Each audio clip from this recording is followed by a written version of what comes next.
ನಮಸ್ಕಾರ, ನೀವು ನೋಡ್ತಾ ಇದ್ದೀರಾ ಶ್ರೀ ಮಾರಿಕಾಂಬಾ ಡಿಜಿಟಲ್ ಟಿವಿ. ನಾನು ಸೃಷ್ಟಿ ನಾಯ್ಕ್. ಹಾವೇರಿ ಜಿಲ್ಲೆಯಲ್ಲಿ ಮುಂಗಾರು ಮಳೆ ಕೊರತೆಯಿಂದ ರೈತರು ಸಂಕಷ್ಟಕ್ಕೆ ಸಿಲುಕಿರುವ ಬೆನ್ನಲ್ಲೇ ಜನಪ್ರತಿನಿಧಿಗಳೇ ರೈತರ ನೆರವಿಗೆ ವಿಶೇಷ ಹೆಜ್ಜೆ ಇಟ್ಟಿದ್ದಾರೆ.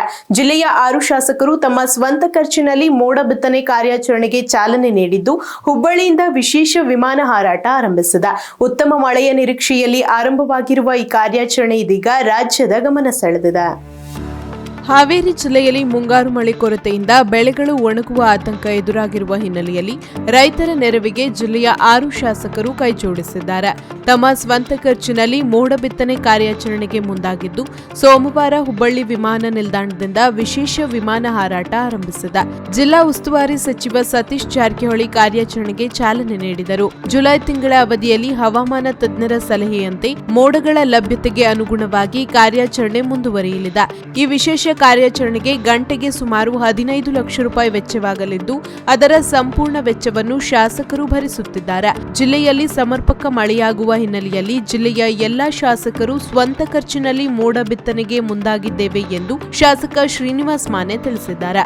ಮೊದಲ ದಿನ ಹಾವೇರಿ, ಹಾನಗಲ್, ಸವಣೂರು ಹಾಗೂ ರಾಣೆಬೆನ್ನೂರು ಭಾಗಗಳಲ್ಲಿ ಮಳೆ ಸುರಿಸುವ ಸಾಮರ್ಥ್ಯವಿರುವ ಮೋಡಗಳನ್ನು ಗುರುತಿಸಿ ಬಿತ್ತನೆ ಕಾರ್ಯ ನಡೆಸಲಾಗಿದೆ. ಆದರೆ ಬ್ಯಾಡಗಿ, ರಟ್ಟಿಹಳ್ಳಿ, ಹಿರೇಕೆರೂರು ಹಾಗೂ ಶಿಗ್ಗಾವಿ ಭಾಗಗಳಲ್ಲಿ ಸೂಕ್ತ ಪ್ರಮಾಣದ ಮೋಡಗಳು ಇಲ್ಲದ ಕಾರಣ ಕಾರ್ಯಾಚರಣೆ ನಡೆಸಲು ಸಾಧ್ಯವಾಗಿಲ್ಲ. ಮುಂದಿನ ದಿನಗಳಲ್ಲಿ ಹವಾಮಾನ ಅನುಕೂಲವಾದರೆ ಈ ಭಾಗಗಳಲ್ಲೂ ಮೋಡ ಬಿತ್ತನೆ ನಡೆಸಲಾಗುವುದು ಎಂದು ಅಧಿಕಾರಿಗಳು ತಿಳಿಸಿದ್ದಾರೆ. ಇನ್ನೊಂದೆಡೆ ಉತ್ತರ ಕನ್ನಡದ ಹಲವು ಜಿಲ್ಲೆಗಳಲ್ಲೂ ಮಳೆ ಕೊರತೆ ಎದುರಾಗಿರುವ ಹಿನ್ನೆಲೆಯಲ್ಲಿ ಮೋಡ ಬಿತ್ತನೆ ಯೋಜನೆಯನ್ನು ಇತರ ಜಿಲ್ಲೆಗಳಲ್ಲೂ ವಿಸ್ತರಿಸುವಂತೆ ಸರ್ಕಾರಕ್ಕೆ ಮನವಿ ಮಾಡಲಾಗುವುದು ಎಂದು ಸಚಿವ ಸತೀಶ್ ಜಾರಕಿಹೊಳಿ ಹಾಗೂ ಶಾಸಕ ಎಚ್.ಕೆ. ಪಾಟೀಲ್ ತಿಳಿಸಿದ್ದಾರೆ. ಈ ಕಾರ್ಯಾಚರಣೆಯಿಂದ ಜಿಲ್ಲೆಯಲ್ಲಿ ಉತ್ತಮ ಮಳೆಯಾಗಿ ರೈತರ ಸಂಕಷ್ಟ ನಿವಾರಣೆಯಾಗಲಿ ಎಂಬ ಆಶಯವನ್ನು ರೈತರು ಹಾಗೂ ಸಾರ್ವಜನಿಕರು ವ್ಯಕ್ತಪಡಿಸಿದ್ದಾರೆ. ಅನೇಕ ಹವಾಮಾನ ವರದಿಗಳು, ತಜ್ಞರ ಅಭಿಪ್ರಾಯ ಈ ಬಾರಿ ಕರ್ನಾಟಕದಲ್ಲಿ ಈ ಸೂಪರ್ ಎಲಿನೋ ಶಕೆ ಇದ್ದು ಮಳೆಯ ಕೊರತೆ ಆಗಬಹುದು ಅಂತಕ್ಕಂಥ ಮುನ್ಸೂಚನೆಯನ್ನು ನಾವು ಕಳೆದ 1 ತಿಂಗಳು 2 ತಿಂಗಳಿಂದ ಕೇಳ್ತಾ ಇದ್ದೀವಿ. ಮಾನ್ಯ ಸಚಿವರಾದಂಥ ಸತೀಶ್ ಅಣ್ಣ ಜಾರಕಿಹೊಳಿ ಅವರ ನೇತೃತ್ವದಲ್ಲಿ ಒಂದು ಮಳೆ ಮತ್ತು ಪ್ರಕೃತಿ ವಿಕೋಪದ ಒಂದು ಪರಿಶೀಲನಾ ಸಭೆಯಲ್ಲಿ ವಿಶೇಷವಾಗಿ ನಮ್ಮ ಜಿಲ್ಲೆಯಲ್ಲಿ 66% ಮಳೆಯ ಕೊರತೆಯನ್ನು ವರದಿಯಲ್ಲಿ ಎದ್ದು ಕಾಣ್ತಾ ಇತ್ತು. ಹಾಗಾಗಿ ಆ ಸಂದರ್ಭದಲ್ಲಿ ಮೋಡ ಇದೆ, ಮಳೆ ಬರ್ತೇ ಇಲ್ಲ ಅಂತಕ್ಕಂಥ ಚರ್ಚೆ ಇದ್ದಾಗ ಮೋಡ ಬಿತ್ತನೆ ಬಗ್ಗೆ ಸರ್ಕಾರ ಕ್ರಮ ಕೈಗೊಳ್ಳಬೇಕು ಅಂತಕ್ಕಂಥ ಚರ್ಚೆಯು ಕೂಡ ಸಭೆಯಲ್ಲಿ ಆಯಿತು. ವಿಶೇಷವಾಗಿ ಇದ್ರ ಬಗ್ಗೆ ಭಾಳಷ್ಟು ಮಾಹಿತಿ ಇರ್ತಕ್ಕಂಥ ನಮ್ಮ ರಾಣೆಬೆನ್ನೂರಿನ ಶಾಸಕರು, ಸ್ನೇಹಿತರಾದಂಥ ಪ್ರಕಾಶ್ ಕೋಳಿವಾಡ್ರವರು ಸರ್ಕಾರ ಮಟ್ಟದಲ್ಲಿ ತೀರ್ಮಾನ ಆಗೋರಿಗೆ ಮೋಡನೇ ಇರಲಿಲ್ಲ ಅಂದ್ರೂ ನಮಗೆ ಬಿತ್ತನೆ ಮಾಡೋಕ್ಕಾಗಲ್ಲ ಅಂತಕ್ಕಂಥ ಮಾಹಿತಿ ಕೊಟ್ಟಾಗ ಒಟ್ಟಾರೆಯಾಗಿ ಆ ಸಭೆಯಲ್ಲಿ ಮಾನ್ಯ ವಿಧಾನಸಭೆ ಸಭಾಧ್ಯಕ್ಷರಾದಂಥ ರುದ್ರಪಣ್ಣ ಲಮಾಣಿಯವರು, ಹಿರಿಯರಾದಂಥ ಬಸವರಾಜ್ ಶಿವಣ್ಣವರವರು, ಯು ಬಿ ಬಣ್ಕಾರ್ ಅವರು, ಯಾಸಿರ್ ಖಾನ್ ಪಠಾಣ್ ಅವರು, ನಾನು ಹಾಗೂ ಪ್ರಕಾಶ್ ಕೋಳಿವಾಡರು ಚರ್ಚೆ ಮಾಡಿದಾಗ ಯಾಕೆ ನಾವೇ ಸ್ವಂತ ನಮ್ಮ ಜಿಲ್ಲೆ ಮಟ್ಟಿಗಾದರೂ ಈ ಮೋಡ ಬಿತ್ತನೆ ಮಾಡಬಾರ್ದು ಅಂತಕ್ಕಂಥ ಒಂದು ಚರ್ಚೆ ಆದಾಗ ಎಲ್ಲರೂ ಒಪ್ಪಿ ಅದೇನು ತಗಲುವ ಖರ್ಚು ನಾವೇ 6 ಜನ ಶಾಸಕರು ಸ್ವಂತ ಭರಿಸುವ ಮೂಲಕ ಮೋಡ ಬಿತ್ತನೆ ಮಾಡಿ ಮಳೆ ಆಗಿ ರೈತರಿಗೆ ಅನುಕೂಲ ಆಗ್ತಕ್ಕಂಥ ಒಂದು ಕಾರ್ಯವನ್ನು ಮಾಡಬೇಕಂತ ತೀರ್ಮಾನ ಮಾಡಿದಾಗ ಇವತ್ತು 1:15ಗೆ ಹುಬ್ಬಳ್ಳಿ ವಿಮಾನ ನಿಲ್ದಾಣದಿಂದ ಆ ವಿಮಾನ ಹಾರಾಟವನ್ನು ಮಾಡುವ ಮೂಲಕ ಮೋಡ ಬಿತ್ತನೆಗೆ ಕ್ರಮವನ್ನು ಇವತ್ತು ತೆಗೆದುಕೊಳ್ತಾ ಇದ್ದಾರೆ.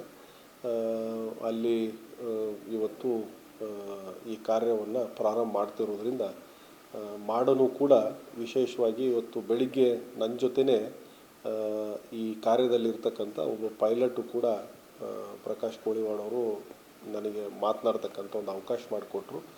ಅವ್ರು ಹೇಳೋ ಪ್ರಕಾರ ಇವತ್ತು ಶಿಗ್ಗಾಂವ್, ಸವಣೂರು ಮತ್ತು ಹಾನಗಲ್ಲಿಗೆ ಮೋಡಗಳು ಇದ್ದಾವೆ ಬಿತ್ತನೆ ಮಾಡ್ತಕ್ಕಂಥದ್ದು.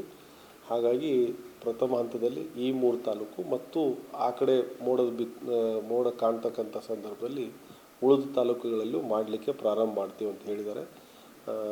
ಮೋಡ ಬಿತ್ತನೆ ಆಗುವ ಮೂಲಕ ಕೊರತೆ ಇರ್ತಕ್ಕಂಥ ಮಳೆ ನೀಗಿಸುವ ಮೂಲಕ ರೈತರಿಗೆ ಅನುಕೂಲ ಆಗೋ ರೀತಿಯಲ್ಲಿ ಆಗಲಿ ಅಂತ ನಾನು ಆ ದೇವರಲ್ಲಿ ಪ್ರಾರ್ಥನೆ ಮಾಡ್ತೀನಿ.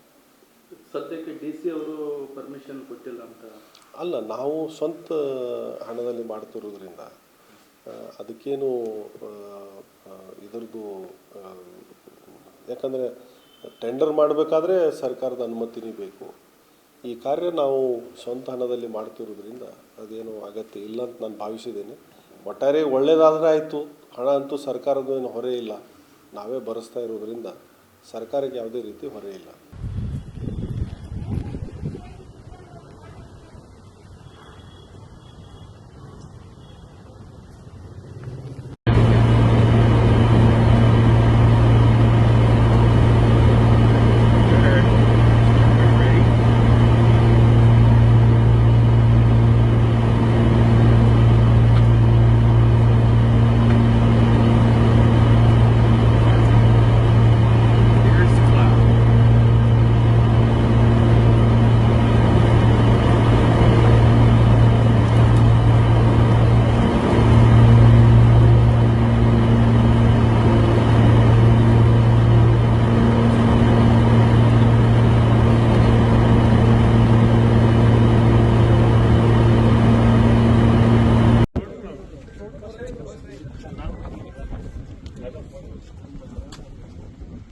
ಧರ್ಮ್ ಸಿಂಗ್ನ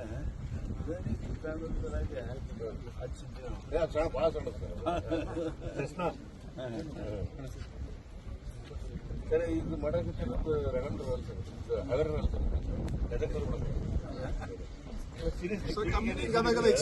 ನಮ್ಮ ಎನ್ ಜಿ ಹೋಯ್ತು ಡೈರೆಕ್ಟರ್ ರವಿ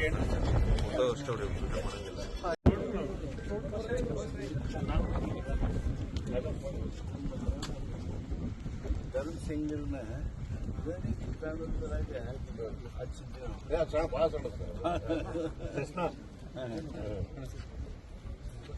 ಸರ್ ಇದು ಮಾಡಕ್ಕೆ ರಗಂಡ್ರು ಹಗರ